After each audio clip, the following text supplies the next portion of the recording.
नमस्कार, जोहार, राधे राधे। दोस्तों आप सभी का स्वागत है आपके अपने चैनल मूव ऑन स्टडी में। आज मैं आप लोगों के सामने क्लास 9th का साइंस अर्थात फ्रेंड्स क्लास 9th का साइंस लेके आया हूँ, जो काफ़ी महत्वपूर्ण होता है। और इसके साथ साथ इसमें पूरे एमसीक्यू मिलेंगे और एमसीक्यू के साथ साथ उसके फुल एक्सप्लेनेशन मिलेंगे आपको विदाउट कन्फ्यूजन।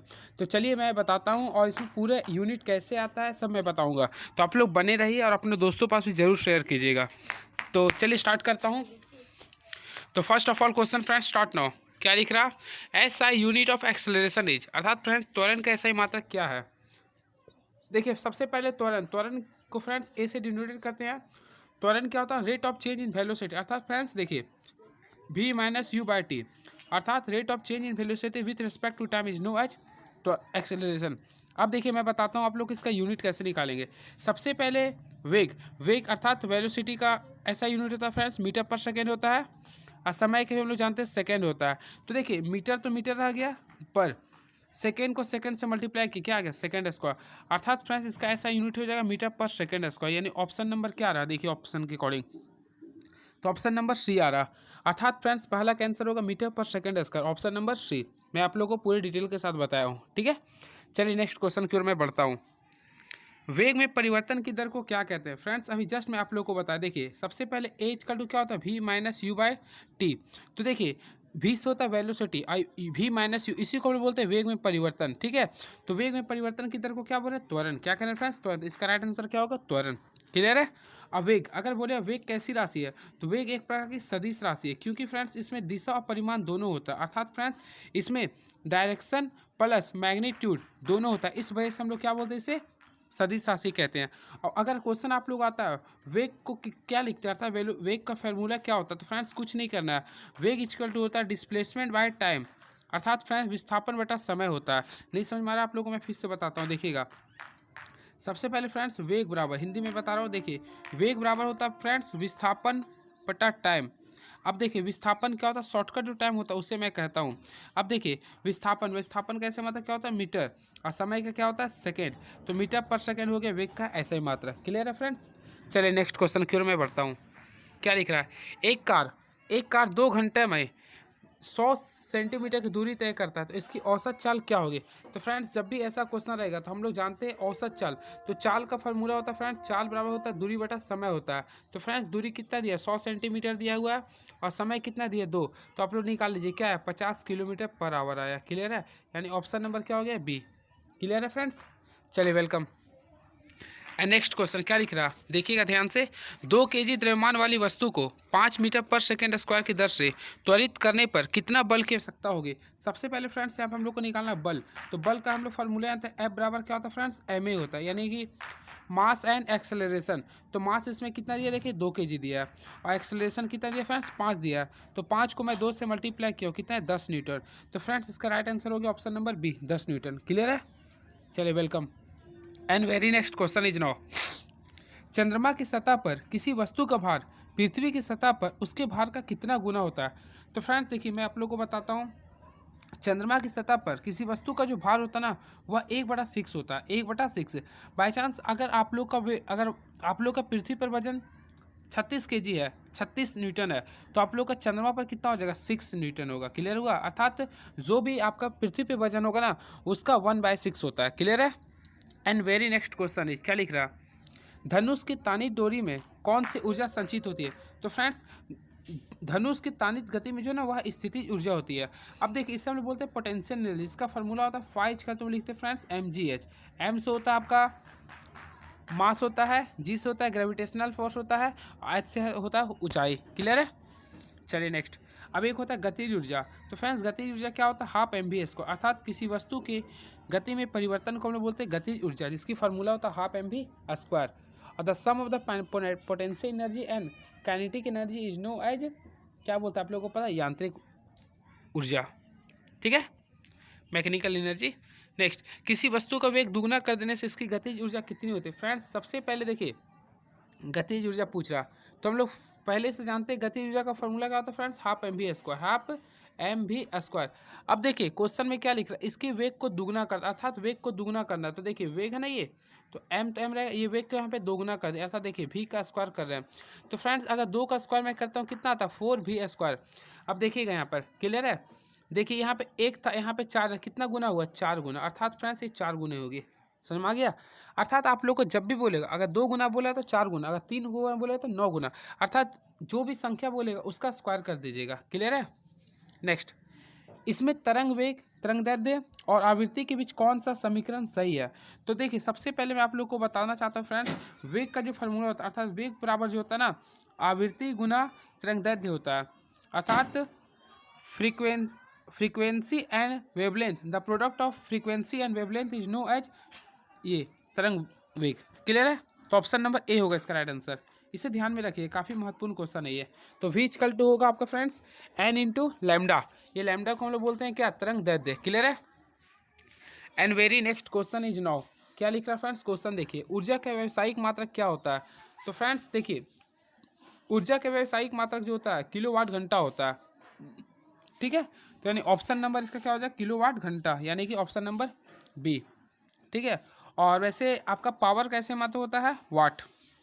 नेक्स्ट, सार्वत्रिक गुरुत्वीय स्थिरांक जी का एसआई मात्रक क्या होता है। तो फ्रेंड्स जी का जो एसआई मात्रक होता है, देखिए बड़ा बोल रहा ना, तो जी का जो एसआई मात्रक होता है newton metre square per kg square, newton metre square per kg square, यानी ऑप्शन नंबर देख लीजिए सी आ रहा। क्लियर है। मैं चाहता हूँ इसको मैं सिद्ध कर दूँ, सबसे पहले मैं बता दूंगा लास्ट टाइम इसको, ठीक है, क्योंकि आप लोग कन्फ्यूजन हो जाएगा। यदि किसी पिंड का विस्थापन शून्य है, यदि किसी पिंड का विस्थापन शून्य है तो बल द्वारा उस पिंड पर किया गया कार्य क्या होगा। तो फ्रेंड्स इसका राइट आंसर जो होगा जीरो होगा। जब भी लंबवत रहेगा, देखिए विस्थापन अगर जीरो है ना, तो कार्य जीरो होगा। क्या होगा फ्रेंड्स, जीरो होगा। और याद रखिएगा जब भी थीटा अगर 90 डिग्री आता है कार्य में, तो हमेशा वो जीरो होता है। क्लियर है। चलिए नेक्स्ट, क्योंकि इसलिए मैं आप लोग को एक्सप्लेन करता हूँ क्यों, क्योंकि देखिए वर्क का फार्मूला होता है फोर्स इनटू डिस्प्लेसमेंट। तो फ्रेंड्स यहाँ पे डिस्प्लेसमेंट का वैल्यू जीरो दे दिया, तो ये भी क्या होगा, जीरो हो गया ना, इस वजह से हुआ। क्लियर है। तो चलिए नेक्स्ट क्वेश्चन, क्या लिख रहा है, निम्न में किसका जड़त्व अधिक है। तो फ्रेंड्स जड़त्व जो होता है ना, जड़त्व आप पर डिपेंड्स करता है मास पर, यानी जिसका मास अधिक होगा उसका जड़त्व भी अधिक होगा। तो साइकिल है, कार है, बस है, रेलगाड़ी है। तो फ्रेंड्स रेलगाड़ी का जड़त्व सबसे अधिक होगा क्योंकि उसका मास सबसे अधिक होता है। क्लियर है। नेक्स्ट, संवेग और वेग के गुणनफल को क्या कहते हैं। तो फ्रेंड्स देखिए the product of mass and velocity, देखिए यानी कि m और v।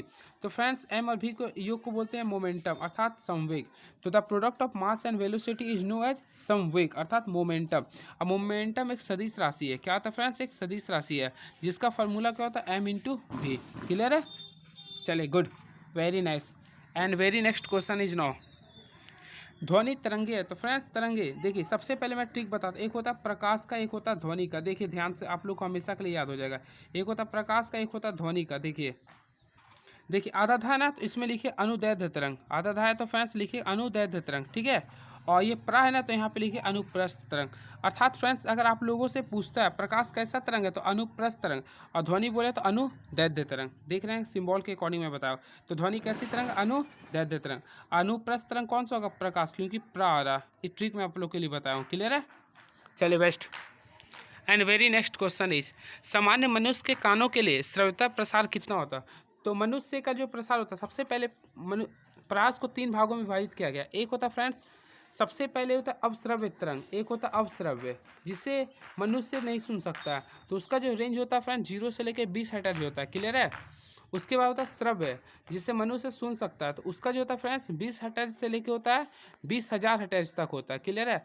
अब इसके जो ऊपर होता है उसको बोलते हैं परश्रव्य ध्वनि। तो फ्रेंड्स यहाँ पे बोल रहे हैं श्रव्यता, तो श्रव्यता था जिसे हम लोग सुन सकते हैं, तो इसका होगा 20 हर्ट्ज से लेके 20,000। क्लियर है फ्रेंड्स।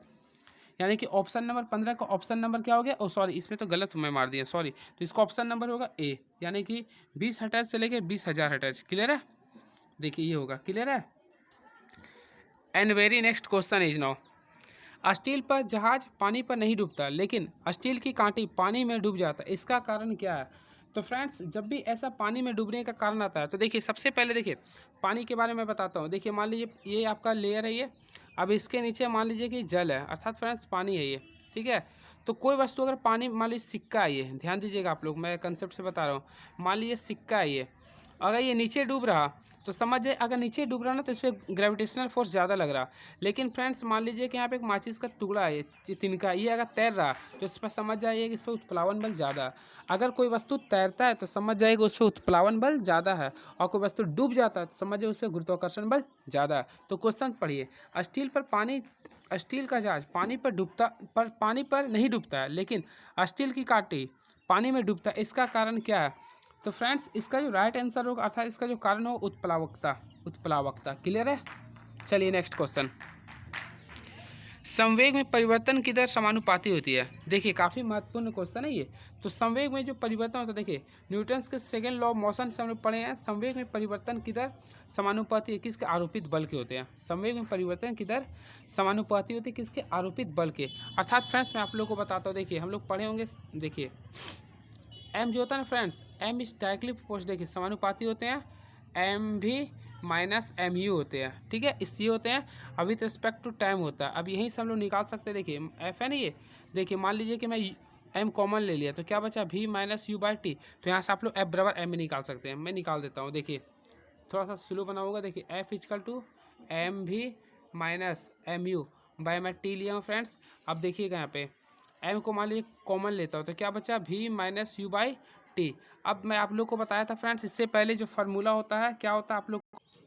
जी हाँ फ्रेंड्स, देखिए मैं इसको पूरे एक्सप्लेन के साथ बताऊँ। सबसे पहले हम लोग पहले पढ़ चुके हैं F is directly proportional to M V minus M U by T, यानी अर्थात संवेग कब हो रहा। अब देखिए दोनों में एम मैं कॉमन लिया तो क्या बचा? भी माइनस यू बाई टी। और हम लोग पहले से पढ़ चुके हैं भी माइनस यू बाई टी किसका फॉर्मूला होता है? एक एक्सेलरेशन का। तो देखिए एफ बराबर क्या आ गया? एम ए, अर्थात न्यूटन का सेकेंड लॉ ऑफ मोशन ऐसे ही सिद्ध होता है। क्लियर है? तो फ्रेंड्स इसका राइट आंसर क्या होगा? आरोपित बल। नेक्स्ट देखिए पूरा फिजिक्स का क्वेश्चन ओवरऑल हो गया, ठीक है। अब क्वेश्चन आते हैं क्या? तत्व का एक उदाहरण दीजिए। तो फ्रेंड्स तत्व का इसमें जो एक उदाहरण है ऑक्सीजन हो जाएगा, क्योंकि ऑक्सीजन एक तत्व है। वायु क्या है? वायु एक मिश्रण है जिसे हम लोग मिक्सर बोलते हैं। क्लियर है? पानी क्या है? पानी एक कंपाउंड है अर्थात यौगिक है। नमक क्या है? नमक भी एक कंपाउंड है। क्लियर है? एक मोल बराबर होता है फ्रेंड्स, एक मोल इक्वल टू होता है 6.022 इंटू 10⁻23 कन होता है। तो यानी ऑप्शन नंबर ए हो गया, ठीक है। अब देखिए नेक्स्ट क्वेश्चन, ऑक्सीजन का सही इलेक्ट्रॉनिक विन्यास निम्नलिखित में से कौन सा है? तो फ्रेंड्स ऑक्सीजन का परमाणु संख्या होता है 8, तो आप लोग निकाल सकते हैं 2 और 6, तो यानी ऑप्शन नंबर क्या आ गया इसका? Option number B. नेक्स्ट, प्रति कार्बन 612 से कार्बन का द्रव्यमान संख्या क्या है? तो फ्रेंड्स कोई भी संख्या मान लें कार्बन है 6 है या 12 है, तो ऊपर में जो रहता है उसी को हम लोग बोलते हैं परमाणु द्रव्यमान। तो इसका कितना हो गया? 12। नेक्स्ट, किसी तत्व का परमाणु संख्या ए तथा परमाणु द्रव्यमान जेड है तो उसके परमाणु में उपस्थित न्यूट्रॉनों की संख्या क्या होगी? तो फ्रेंड्स मैं आप लोगों को बताना चाहता हूं, देखिए सबसे पहले परमाणु द्रव्यमान का फार्मूला होता है, देखिए परमाणु क्रमांक प्लस न्यूट्रॉन की संख्या। तो न्यूट्रॉन की संख्या को हम लोग बोलते हैं एन, बोलते हैं क्या बोलते हैं फ्रेंड्स? एन। तो इसमें आपको निकाला है न्यूट्रॉन, तो न्यूट्रॉन का फॉर्मूला लिख सकते हैं जेड माइनस से, यानी ऑप्शन नंबर आप लोग खोज लीजिए, यानी ऑप्शन नंबर डी आ गया। क्लियर है? नेक्स्ट, किस अवस्था में अणुओं की ऊर्जा अधिकतम होती है? तो फ्रेंड्स अणुओं की जो ऊर्जा सबसे अधिकतम होती है वह गैस में होती है, और सबसे कम होती है ठोस में। मैं लिख देता हूँ, सबसे कम अगर बोलेगा तो ठोस में, और सबसे अधिक बोलेगा तो गैस में। क्लियर है? नेक्स्ट क्वेश्चन, 100 डिग्री सेल्सियस तापमान बराबर होते हैं। तो फ्रेंड्स 100 डिग्री सेल्सियस जो आपका जो बराबर होंगे वह किसका होगा? आप लोग बता सकते हैं? बिल्कुल सही, यानी कि देखिए हम लोग पहले ही पढ़ चुके हैं, देखिए जब भी सेल्सियस को केल्विन में बदलना होता है तो उसमें क्या कहते हैं? 10 जोड़ते हैं, यानी 273 जोड़ते हैं, अर्थात कितना आएगा? 283 केल्विन। तो यानी ऑप्शन नंबर बी। क्लियर है? And very next question is, निम्नलिखित में से कौन मिश्रण है? तो फ्रेंड्स मिश्रण के बारे में पूछ रहा ना, तो देखिए वायु एक मिश्रण है, जल एक कंपाउंड है, हाइड्रोजन क्या? हाइड्रोजन एक तत्व है, चांदी भी एक तत्व है। तो यानी ऑप्शन नंबर क्या आ गया? डी। क्लोरीन आयन में संयोजकता इलेक्ट्रॉनों की संख्या क्या है? तो काफ़ी महत्वपूर्ण क्वेश्चन है। सबसे पहले हम लोग जानना चाहें क्लोरीन का परमाणु संख्या कितना होता है? तो फ्रेंड्स 17 होता है, तो इसका निकालिए क्या आएगा? 2, 8 और 7 आएगा। लेकिन फ्रेंड्स यहाँ पे क्लोरीन माइनस हो रहा, तो माइनस से इसमें एक संख्या जोड़ दें तो क्या आएगा? 2, 8, 8, अर्थात 8 और 16 2 18, यानी ऑप्शन नंबर डी आएगा। क्लियर है? तो नेक्स्ट क्वेश्चन की ओर मैं बढ़ता हूँ, ठीक है। आप लोगों को समझ में आ रहा होगा कन्फर्म है, ठीक है। लेकिन इसमें फ्रेंड्स संयोजकता पूछा था, सॉरी मिस्टेक हुआ। तो देखिए संयोजकता पूछा ना, तो देखिए मैं क्या लाया? 2, 8, 8, तो संयोजकता कितना रहा? 8 आ रहा, इस यानी इसका आंसर कितना रहा? 8 बी। क्लियर है? अब नेक्स्ट क्वेश्चन की ओर मैं बढ़ता हूँ। तो फ्रेंड्स यहाँ पे नेक्स्ट क्वेश्चन क्या पूछा, देखिए क्या बोला, रदरफोर्ड की अल्फा कोण प्रकीर्णन प्रयोग किसकी खोज के लिए उत्तरदायी था। तो फ्रेंड्स काफ़ी महत्वपूर्ण क्वेश्चन है ये। तो बोल रहा है किसके लिए उत्तरदायी था, तो मैं इसके लिए आप लोगों को बताता हूँ। तो इसका जो राइट आंसर होगा फ्रेंड्स ऑप्शन नंबर ए होगा, अर्थात परमाणु केंद्रक के था। किसका था फ्रेंड्स, परमाणु केंद्रक का था। क्लियर है। And very next question is now 0.5 mole H2O का द्रव्यमान क्या होगा। तो इसका जो राइट आंसर होगा फ्रेंड्स ऑप्शन नंबर, देखिए मैं आप लोग को बताता हूँ, काफ़ी महत्वपूर्ण क्वेश्चन है ये। देखिए 0.5 मोल है ना, देखिए 0.5 मोल है ये। तो इससे हम लोग गुना कर दें H2O, तो H2O कितना होता है फ्रेंड्स 18 ग्राम होता नहीं है। तो अब निकालिए कितना आ रहा है 10, यानी कि फ्रेंड्स 2 को 10 कितना आ गया 9 ग्राम, अर्थात 9 ग्राम। आप लोगों को शायद समझ में नहीं आया होगा कि मैं 18 कहाँ से लाया हूँ। देखिएगा आप लोग, सबसे पहले H2O का यानी कि निकालता हूँ। देखिए 2, इसका मोलर द्रव्यमान निकाला, कितना आ गया 2। ऑक्सीजन का संख्या 1 है, यहाँ पे 16 होता है, तो यानी 16 2 कितना आ गया फ्रेंड्स 18, ये लाया था। अब कितना मोल था 0.5 था, तो 0.5 को 18 से गुना कीजिए, कितना आएगा 9 ग्राम। तो फ्रेंड्स इसका राइट आंसर क्या हो गया 9 ग्राम, यानी ऑप्शन नंबर क्या लग रहा है, बी लग नहीं रहा, सही है ये। ठीक है। नेक्स्ट क्वेश्चन, निम्नलिखित में कौन कपड़ा गर्मियों के समय अधिक आरामदेह होता है। तो फ्रेंड्स इसका तो सबसे इजी क्वेश्चन है ये, यानी सूती कपड़ा। क्या होगा फ्रेंड्स, सूती कपड़ा। नेक्स्ट, निम्नलिखित मिश्रणों में से विलयन की पहचान करें, अर्थात फ्रेंड्स विलयन कौन है। तो काफ़ी अच्छी क्वेश्चन है ये, ऐसा क्वेश्चन तो काफ़ी महत्वपूर्ण होता है ये। तो विलयन वो होता है जो 2 या 2 से अधिक समांगी मिश्रण होता है। तो फ्रेंड्स इसमें हम लोग को समझना पड़ेगा, वायु को विलयन नहीं कह सकते हैं। क्यों नहीं कह सकते आप लोग को मैं भी बताया था। ठीक है, वायु एक मिश्रण है। कोयला एक प्रकार का हाइड्रोकार्बन होता है। समुद्री जल भी एक यौगिक हो जाता है, अर्थात मिट्टी हो जाएगा इसमें आंसर। ठीक है, यानी option number A. Next question, canal किरणें, ध्यान दीजिएगा क्या कुछ पूछ रहा फ्रेंड्स, कैनाल किरणें किसके किरण पुंज है। तो देखिए कैनाल किरणें जो होता है वो अल्फा कण के लिए होता है। किसका होता है फ्रेंड्स, अल्फा कण का होता है। यानी कि एक मिनट में थोड़ा सा जी हाँ फ्रेंड्स, तो इसमें क्या क्वेश्चन पूछा, थोड़ा मिस्टेक हो गया था, सॉरी। क्या पूछा, कैनाल किरणें किसके किरण पुंज होती है। तो कैनाल किरण हमेशा प्रोटॉन का होता है। किसका होता है फ्रेंड्स, प्रोटॉन का होता है। अब देखिए प्रोटॉन का ऑपरेशन करता हूँ। प्रोटॉन का खोज, देखिए प्रोटॉन का खोज किया था गोल्डस्टीन ने। प्रोटॉन का खोज किसने किया था, गोल्डस्टीन ने। लेकिन इसका जो नाम दिया था वह रदरफोर्ड ने दिया था। किसने दिया था फ्रेंड्स, रदरफोर्ड ने। ये क्वेश्चन आती है। अब देखिए सबसे पहले इलेक्ट्रॉन प्रोटॉन और न्यूट्रॉन में सबसे पहले खोज हुआ था तो प्रोटॉन का ही खोज हुआ था। और इसका जो चार्ज होता है प्लस होता है, अर्थात इसे प्लस पी से हम लोग लिखते हैं। क्लियर है। चलिए अब इलेक्ट्रॉन को खोज किया था, इलेक्ट्रॉन का जे टॉमसन ने। और इसका जो नाम दिया था फ्रेंड्स अस्टनी ने दिया था। और इसका जो हम बोलते हैं ई माइनस कहते हैं। क्लियर है। नेक्स्ट, न्यूट्रॉन का खोज 1932 में जेम्स चैडविक ने किया था। जेम्स चैडविक ने, इसे भी आप लोग याद कर लीजिए, काफ़ी महत्वपूर्ण क्वेश्चन है। लेकिन मेनली क्वेश्चन है क्या पूछ रहा था, कैनाल किरणें किसके किरण पुंज होती है। तो प्रोटॉन की होती है। किसके होते हैं फ्रेंड्स, प्रोटॉन की होती है, क्योंकि वह प्लस चार्ज देता है। क्लियर है। नेक्स्ट, किसी तत्व का परमाणु में 18 न्यूट्रॉन एवं 17 प्रोटॉन है तो परमाणु द्रव्यमान क्या होगा। तो फ्रेंड्स परमाणु द्रव्यमान का भी आप लोगों को मैं फार्मूला बताया था। तो एच का जो फार्मूला होता है न्यूट्रॉन प्लस प्रोटॉन होता है। अर्थात फ्रेंड्स न्यूट्रॉन 18 है, अब प्रोटॉन कितना है 17, तो आप दोनों को ऐड कर दीजिए, कितना आ रहा 35 आ रहा, यानी ऑप्शन नंबर ए आ गया। क्लियर है। तो परमाणु द्रव्यमान निकालने के लिए आप लोग प्रोटॉन संख्या न्यूट्रॉन संख्या को सम कर दीजिएगा। क्लियर है। नेक्स्ट, सोडियम का सही इलेक्ट्रॉनिक विन्यास निम्नलिखित में से कौन सा है। तो फ्रेंड्स सबसे पहले सोडियम का संकेत क्या होता है, Na। उसका अब मैं लिखाता हूँ 281 हुआ ना। तो देखिए ये यानी कि 281 इसका होगा सही इलेक्ट्रॉनिक विन्यास। तो आप लोग ऑप्शन के अकॉर्डिंग कर सकते हैं। देखिए ऑप्शन नंबर डी देखिए आ गया ना 281, ये होगा। नेक्स्ट, 1.8 ग्राम H2O में अणुओं की संख्या क्या है। तो फ्रेंड्स काफ़ी महत्वपूर्ण क्वेश्चन है। तो मैं सिंपल वे में बताता हूँ, जब भी अणुओं की संख्या बोले तो अवोगाद्रो की संख्या क्या होता है 6.022 इंटू 10⁻23, ये हो जाएगा आंसर। तो ऑप्शन नंबर क्या होगा, बी होगा इसका। क्या होगा फ्रेंड्स, बी। नेक्स्ट क्वेश्चन क्या लिखा है, देखिए आत्महत्या की थैली किसे कहते हैं। तो देखिए बायोलॉजी का क्वेश्चन आ गया। तो हम लोग पहले से पढ़ चुके हैं, लाइसोसोम को आत्महत्या की थैली कहते हैं। किसके कहते हैं फ्रेंड्स, आत्महत्या की थैली कहते हैं लाइसोसोम को। क्लियर है। नेक्स्ट, कोशिका का पावर हाउस किसे कहते हैं। तो कोशिका पावर हाउस को हम लोग कहते हैं फ्रेंड्स माइटोकॉन्ड्रिया को। क्लियर है। राइबोसोम को क्या बोलते हैं, प्रोटीन की फैक्ट्री। क्लियर है। प्रोटीन की फैक्ट्री किसे कहते हैं, राइबोसोम को। और ये यूकैरियोटिक और प्रोकैरियोटिक दोनों में पाई जाती है। नेक्स्ट क्या लिखा है, ट्रैकिड्रस पाए जाते हैं। तो फ्रेंड्स ट्रैकिड्रस जो पाए जाते हैं वह जाइलम में पाए जाते हैं, जिसे इंग्लिश में हम लोग बोलते हैं दारू। ठीक है, हिंदी में बोलते हैं दारू और इंग्लिश में बोलते हैं जाइलम। ये जड़ से खनिज लवण को पूरे पौधों के तक परिवहन करते हैं।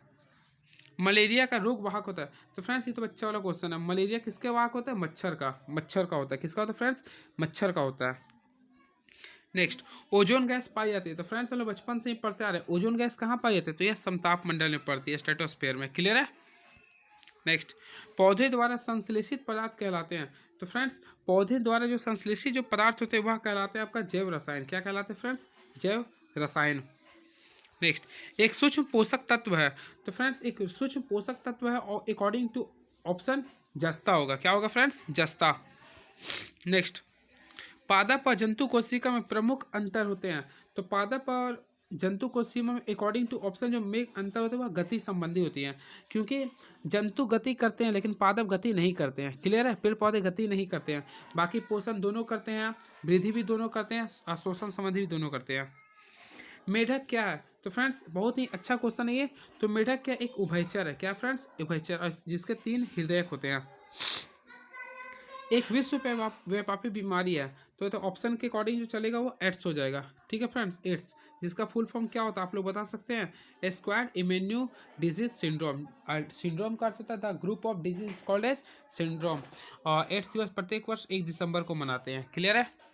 नेक्स्ट, 1988 से मनाया जा रहा। एक संक्रमण रोग है, संक्रमण रोग है। तो फ्रेंड्स इसके ऑप्शन के अकॉर्डिंग चले ना, तो ऑप्शन के अकॉर्डिंग हैजा, हैजा एक संक्रमण रोग है, इसको कोलेरा भी बोलते हैं। ओजोन क्या है? तो फ्रेंड्स ओजोन आप लोग बता सकते हैं, ओजोन का सूत्र क्या होता है? O3 है, O3 होता है। तो फ्रेंड अर्थात एक गैस है ये, ओजोन एक क्या है? गैस है। ईडीबी क्या है? फ्रेंड्स काफ़ी महत्वपूर्ण क्वेश्चन है ये। तो ईडीबी जो होता है एक धूमक होता है, यानी कि फ्यूमिगेंट बोलते हैं इसको इंग्लिश में। क्या बोलते हैं? फ्यूमिगेंट, अर्थात इसका ऑप्शन नंबर ए होगा, धूमक है। नेक्स्ट, किस प्रकार के उत्तकों की क्रियाशीलता के कारण पौधे में वार्षिक विलय बनते हैं? तो इसका जो राइट आंसर होगा फ्रेंड दृढ़ उत्तक। क्या होगा? दृढ़ उत्तक, दृढ़ उत्तक होगा। ठीक है? वायुमंडल में नाइट्रोजन की प्रतिशतता है। तो फ्रेंड्स वायुमंडल में जो नाइट्रोजन की प्रतिशतता होती है वह 78% होती है। कितना होती है फ्रेंड्स? 78%। पादप कोशिका के चारों तरफ पाई जाने वाली झिल्ली को क्या कहते हैं? तो फ्रेंड्स पादप कोशिका के जो चारों तरफ जो झिल्ली पाई उसे बोलते हैं कोशिका भित्ति। क्या बोलते हैं फ्रेंड्स? कोशिका भित्ति। जो देखिए कोशिका भित्ति से ऑपरेशन कर देता है। देखिए पादप कोशिका के सबसे बाहरी में पाए जाते हैं उसे बोलते हैं कोशिका भित्ति। कोशिका भित्ति प्राय सेलुलोज की बनी होती है। किसकी बनी होती है फ्रेंड्स? सेलुलोज की बनी होती है। इसे आप लोग याद कर लीजिएगा। क्लियर है? तो चलिए कैसा लगा आप लोग हमारा ये ऑपरेशन क्लासेस, कमेंट बॉक्स में आप लोग लिखिएगा। ठीक है? तो चलिए thank you so much. Please subscribe my this channel, YouTube channel. तो चलिए थैंक यू सो मच।